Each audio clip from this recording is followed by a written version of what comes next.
Assalamualaikum warahmatullahi wabarakatuh. Waalaikumsalam warahmatullahi wabarakatuh. Apa kabar hari ini adik-adik? Alhamdulillah luar biasa.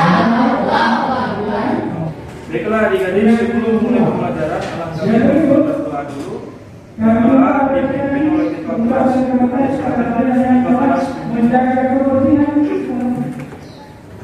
belajar mulai. Coba mengecek dulu yang tidak hadir hari ini. Ini Abdul Malik Manuke, Airin, Alicia, Andika,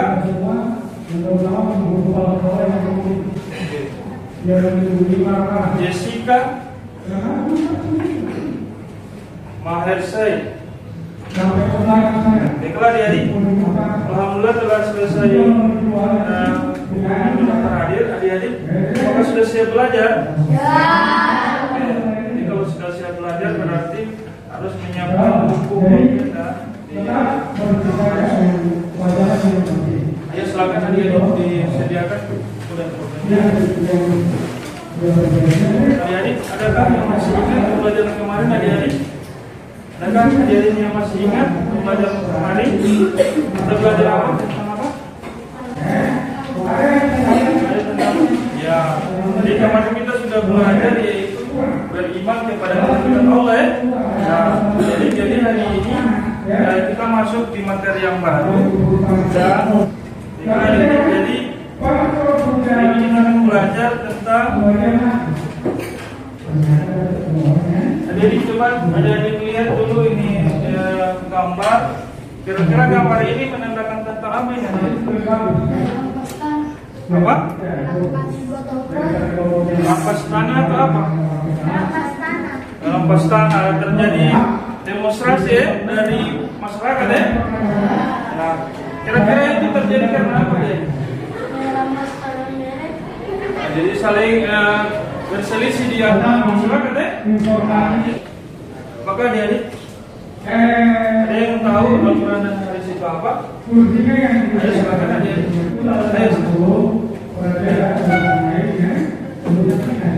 Apa? Oke, baik. Jadi menurut adik ini adalah Al-Quran dan hadis adalah petunjuk bagi umat Islam. Baik, tujuan untuk belajar pada hari ini adalah memahami Al-Quran dan hadis sebagai pedoman hidup. Jadi Al-Quran itu banyak yang tidak dijelaskan secara rinci, namun hadis hadir untuk menjelaskan secara rinci yang tidak jelas yang ada di Al-Quran. A'udzubillahi minasyaitonirrajim. Bismillahirrahmanirrahim. Ya ayyuhalladzina amanu athi'ullaha wa athi'ur rasul wa ulil amri minkum fa in tanaza'tum fi syai'in farudduhu ilallahi war rasul in kuntum tu'minuna billahi wal yawmil akhir dzalika khairun wa ahsanu ta'wila. Jadi tadi di awal Pak Guru sudah tampilkan gambar yaitu seorang yang berselisih, maka inilah penjelasan dari Al-Quran adik-adik bagaimana seorang muslim ketika terjadi perselisihan di antara keduanya maka harus kembalikan kepada Al-Quran dan hadis ya. Jadi kita sebagai umat muslim harus percaya kepada Nabi Muhammad SAW ya. Oke, jadi di Quran surah An-Nahl ayat ke-64, "Wa ma anzalna 'alaikal kitaba illa litubayyana lahumul ladzi ikhtalafu fihi wa hudan wa rahmatan liqaumin yu'minun." Jadi orang-orang yang beriman maka Al-Quran yang akan memberi petunjuk kepada orang yang beriman ini. Nah, jadi Al-Quran itu diturunkan kepada baginda Nabi Muhammad SAW agar ketika terjadi perselisihan di masyarakat maka Al-Quran ini jelaskan. Kandungan Quran surah An-Nahl, yaitu yang pertama sebagai dasar dan pedoman yang dapat membuka pikiran untuk dapat menilai kebenaran atas bimbingan wahyu. Oke, lanjut. Ini ada contoh dari lagu yang mencerminkan Quran surah An-Nisa dan Quran surah An-Nahl ayat ke-64. Itu yang pertama, setiap umat Islam wajib patuh dan taat kepada Allah Subhanahu wa taala dan Rasul-Nya, serta pemimpin selama perintahnya tidak bertentangan dengan syariat Islam. Jadi ketika semua permasalahan yang ada di dunia ini harus kita kembalikan kepada Al-Quran dan Hadis. Jadi setiap permasalahan mau kesedihan, kebahagiaan, kita harus kembalikan kepada Al-Quran dan Hadis saja ya. Oke. Yang ketiga yaitu meyakini bahwa Al-Quran dan Hadis dapat dijadikan pedoman dalam kehidupan di dunia. Nah, Al-Quran ini hadir adalah sebagai pedoman aja ya. Al-Quran ini hadir diturunkan oleh malaikat Jibril kepada Nabi Muhammad sebagai pedoman. Oke, lanjut. Senantiasa memahami isi kandungan Al-Quran agar dapat membedakan sesuatu yang benar dan salah. Nah, selain dibaca juga harus dipahami setiap artinya dia juga. Supaya bisa membedakan mana yang benar dan mana yang salah aja. Oke, lanjut. Nah, ini adalah keutamaan Al-Quran. Oke, keutamaan Al-Quran adalah kitab suci yang memberikan panduan dan pemahaman yang jelas. Kita juga memperoleh inspirasi dan motivasi untuk menghadapi berbagai tantangan hidup. Jadi ketika ada terjadi jadi ketika terjadi pertentangan, terjadi kesedihan, maka dia bisa menggunakan Al-Quran ini dan beriman kepada Allah, maka setiap umat manusia itu akan memperoleh ketenangan. Sekarang beralih ke hadis. Tadi Al-Quran dia deh.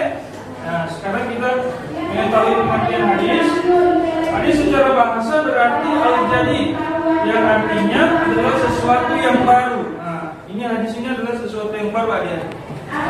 Menurut para ahli hadis, hadis merupakan segala perkataan, perbuatan, hal-ihwal, kejadian atau peristiwa masalah dan ketetapan lainnya yang disandarkan kepada baginda Nabi Muhammad SAW. Oke, lanjut adik-adik. Ini adalah fungsi hadis. Nah, tadi ada fungsi Al-Quran ini. Sekarang kita di fungsi hadis, yaitu yang pertama bayan takrir, yaitu memperjelas isi Al-Quran seperti yang sudah dijelaskan tadi di awal, yaitu hadis bayan takrir adalah memperjelas isi Al-Quran. Jadi kalau ada perkara-perkara yang sudah tidak sesuai dengan perintah, maka bayan takrir ini adalah hadir untuk menjelaskan perkara-perkara yang baru. Lanjut. Tantangan dan solusi. Nah, ini tantangan adik-adik. Ketika adik-adik ingin mencintai Al-Quran dan Hadis, ada tantangan. Tantangan dalam mengikuti ajaran Al-Quran dan Hadis seringkali meliputi godaan, godaan dunia. Nah, contohnya godaan dunia seperti apa adik? Main HP, baru malas membaca Al-Quran, itu adalah tantangan ya. Jadi untuk mencintai Al-Quran dan Hadis itu adalah harus ada usaha, itu ada niat. Ini adik-adik ada LKPD, namun sebelum menyelesaikan lembar kerja peserta didik ini, adik-adik guru akan membagi kelompok 2 dan 3. Jadi adik-adik guru akan membagikan lembar kerja peserta didik.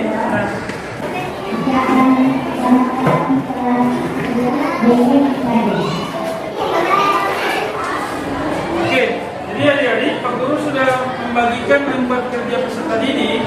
Di situ, ayo coba lihat lembar kerja peserta didik.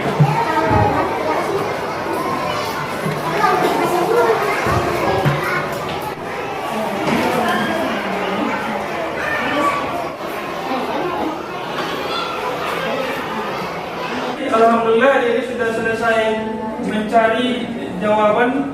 Adik-adik sekarang tugasnya adik-adik di setiap kelompok mempresentasikan hasil dari informasi yang adik-adik sudah dapatkan. Assalamualaikum warahmatullahi wabarakatuh. Waalaikumsalam warahmatullahi wabarakatuh.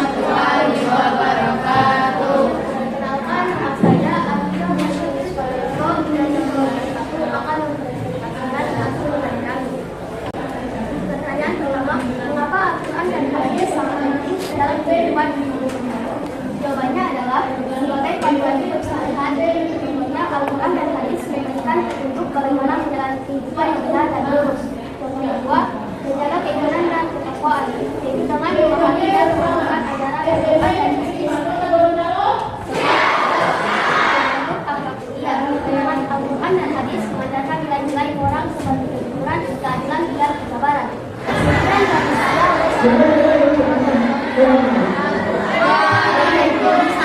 warahmatullahi wabarakatuh. Saya melaporkan materinya atau jawabannya. Ada ini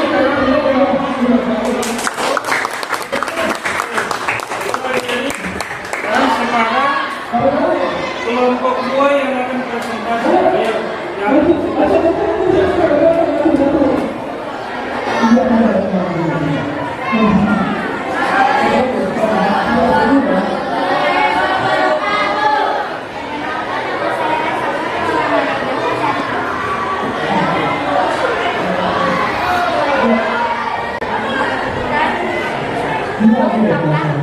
Mengapa Al-Quran dan hadis sangat berbagi kehidupan? Pentingnya seorang muslim berpegang teguh kepada Al-Quran dan hadis sebagai panduan hidup sehari-hari dan memberikan petunjuk bagaimana menjalankan kehidupan yang benar. Contohnya, mengajarkan cara beribadah, beragama dan berinteraksi dengan sesama manusia. Contoh kedua, menjaga keimanan dan ketakwaan dengan memahami dan mengamalkan Al-Quran dan hadis. Contoh ketiga, kehilangan keberkahan hidup. Al-Quran dan hadis adalah sumber keberkahan. Tidak berpegang teguh pada keduanya akan menyebabkan hidup kurang berkah dan jauh dari Allah Subhanahu wa Ta'ala. Terima kasih. Assalamualaikum warahmatullahi wabarakatuh.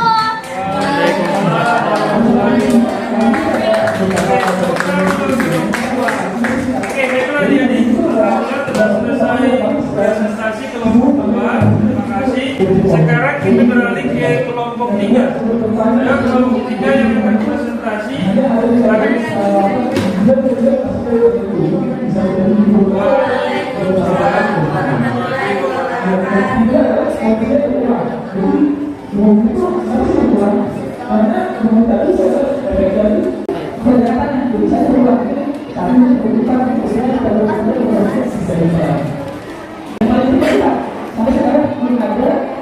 Teknologi yang bisa bersifat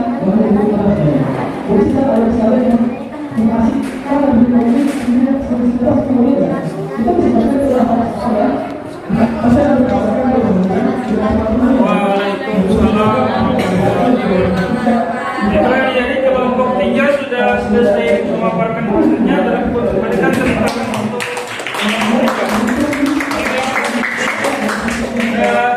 sudah selesai memaparkan setiap kelompok, maka adik-adik ada kesimpulan yang kurang sampaikan bahwa jadi hari ini alhamdulillah adik-adik sudah belajar bagaimana Al-Quran dan hadis ini sangat penting untuk kehidupan sehari-hari. Jadi adik-adik ketika di dalam kehidupan sehari-hari harus selalu mencintai Al-Quran dan hadis, karena Al-Quran dan hadis ini sangat penting untuk kehidupan. Jadi bagaimana Al-Quran dan hadis ini bisa membentuk akhlak yang baik. Ketika seorang muslim jauh dari Al-Quran dan hadis, maka ada kerugian yang akan dia dapatkan. Contohnya sudah adik-adik paparkan tadi kan? Dan itu adik-adik jadi selalu mencintai Al-Quran dan hadis ini sepanjang masa sampai tutup usia. Adik-adik, jadi kegiatan pembelajaran pada hari ini saya akan simpulkan. Jadi insya Allah di pertemuan selanjutnya yang presentasi ini lebih baik lagi ya. Terutama yang kelompok 1 sudah bagus, kelompok 2 juga sudah bagus, yang kelompok 3 juga sudah bagus. Baiklah adik-adik, jadi Pak Guru akan kasih tugas rumah. Jadi nanti ini dikerjakan di rumah adik-adik ya.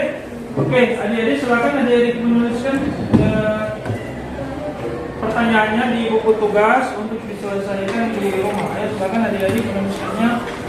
Jadi ini nanti Pak Guru akan periksa di pertemuan akhir, di pertemuan selanjutnya. Oke? Silakan pertanyaan nomor 1. Pertanyaan nomor 1. Ceritakan secara singkat. Ceritakan secara singkat.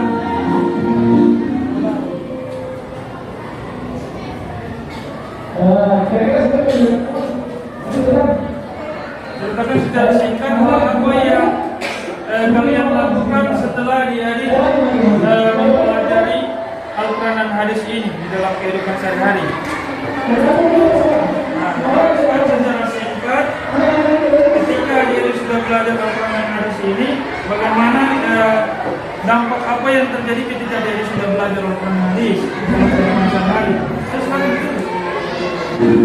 Jadi contohnya seperti adik-adik melaksanakan membaca Al-Quran, adik-adik ceritakan di hari ini adik-adik sudah belajar tentang Al-Quran, lalu sudah membacanya.